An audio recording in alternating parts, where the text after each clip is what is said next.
इकडे तुम्ही दिवसाच असता फक्त काय? हा दिवसात. हां, डे शिफ्ट. आणि रात्रपाळी रात्रभर नाही. कोणाच नसतं? काय माहिती असते का नाही, पण नाही इथे नाही ठेवत रात्री नाही ठेवत. रात्री. आणि इकडे तुमची काय काय ड्युटी असते म्हटलं? हे सायकल बिकल फिरवतात झोपणारे. इथं झोपतात त्यांना उठवायचं. हम्म. झोपल्याने काय त्रास आहे त्यांचा? ते म्हणजे येणार जाणारे योगा करतात ना, हां मग दमल्यानंतर बसतात ना, हां त्यांना बसायची जागा पाहिजे. हां. आणि हे असे कचरा टाकलेला असतं त्याचं काय करायचं? हे तर आता आता हे हॉस्पिटलचा काहीतरी कचरा आणून टाकलाय, हे म्हणजे हे कोण रात्रीचं बघणार का? म्हणजे तुमच्या ह्याच्यात येते काय माहिती? तुम्हाला काय हे करत नाही? हा बरोबर. तर हे काम कोणाचं आहे? कोणतं?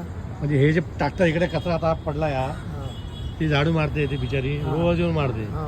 रोज इथे कचरा होतो, ते थांबवायचं काम तुमचं आहे की नाही? म्हणजे कोणाला नाही आमचं आम्ही बघितलं तर आम्ही थांबवणार ना साहेब. बघित मग एवढं टाकलं समजत नाही आपल्याला. नाही नाही, पण आता आम्ही त्या कोपऱ्याला आपल्या इकडे एखाद्या टाकून गेलो काय हां, माहिती. हां. म्हणजे लोकांना समजायला पाहिजे हा काय करायला लोकांना समजायला पाहिजे. पाहिजे. हां, बरोबर आपण जिथे राहतो तिथे घाण करणं चुकीचं आहे ना. बरोबर बरोबर. तर इथे बसणार, इथं टाकते बघा हे सगळं, हे जे टाकलंय ना, हे सगळं त्याच्यामध्ये कापूस बिपूस आहे बघा.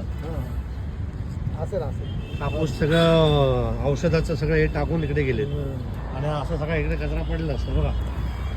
हे सगळं इथे टाकतात लोक. हे सगळे आपलं टाकतात बस, काय नाही. आणि इकडे माणसं परत ड्युटीला, आणि परत हे साफसफाईला आणखी वेगळी माणसं. हां, ते बिचारी हे आहे, तृतीय पंथ आहे, पण ते काम करते बिचारी रोज एवढं स्वच्छ करते ती, आणि लोक टाकतात आपलं बस.